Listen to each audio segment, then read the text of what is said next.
Seja bem-vindo à primeira parte da aula sobre os resultados das evidências processadas. Nessa aula, vamos dar uma olhada na caixa dos tipos de arquivo para entender por que isso existe e como pode nos ajudar. Depois, vamos visitar a aba Records e ver como funciona o processamento dos resultados do nosso caso. Primeiro, vamos à caixa do tipo de arquivos. Para chegar até ela, vamos até o menu View, no topo da página, e escolhemos o item File Types.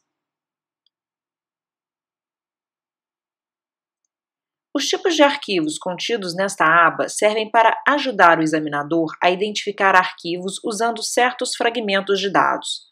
Também servem para permitir que o examinador customize qual aplicação de visualização deve ser utilizada quando se clica duas vezes nela.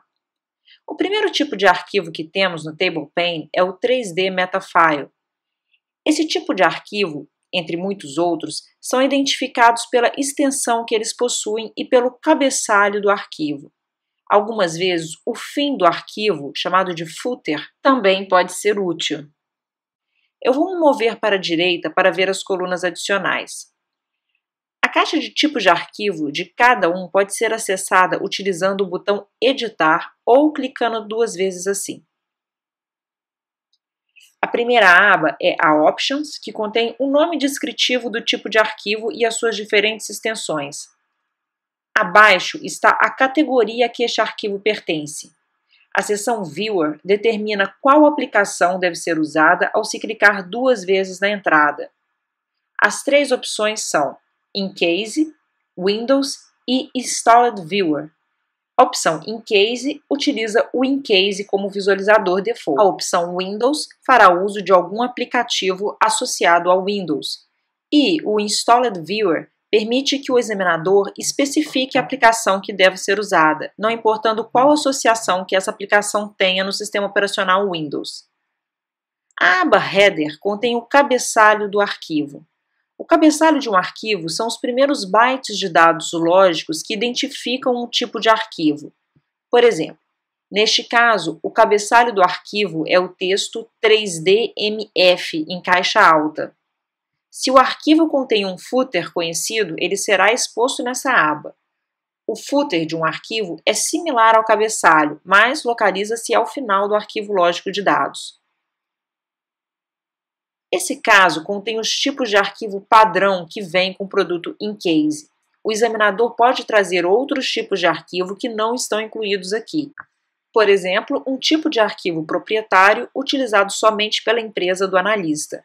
Se for o caso, o analista precisa criar um tipo de arquivo customizado utilizando o botão New. A informação deverá ser populada aqui e o examinador deverá escolher a melhor categoria para o seu tipo de arquivo.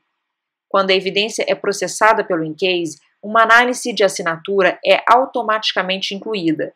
Essa operação utiliza as informações do tipo de arquivo aqui listado e a compara com todos os arquivos do seu caso. Uma vez que a operação estiver completa, o In-Case irá oferecer a você informações valiosas na entrada de visualização da aba de evidências. Vamos lá! Como pode ver, eu rearranjei as colunas e coloquei múltiplas abas ao pressionar a tecla Shift e clicar na coluna desejada.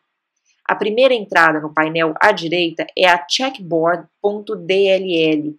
Um arquivo DLL possui, portanto, a extensão DLL.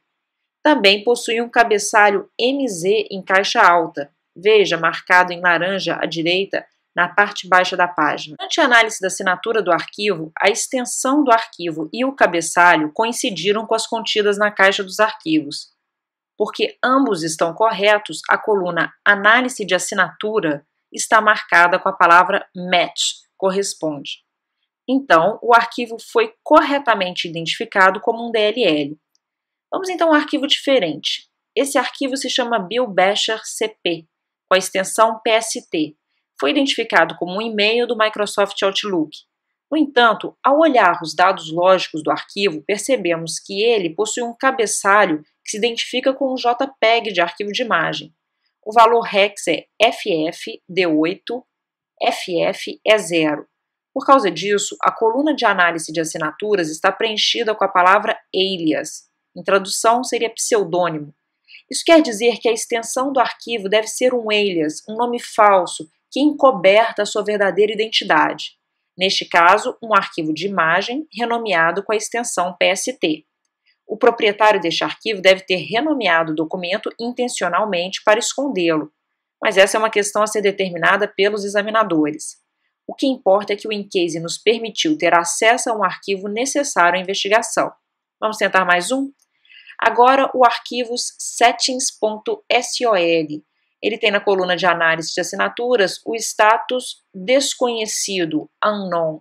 Esse status nos diz que a extensão e o cabeçalho do arquivo não estão presentes na base de dados de arquivo e nenhuma cooperação pode ser feita. É bem simples. Ok, intervalo, nos vemos em breve para continuar as lições.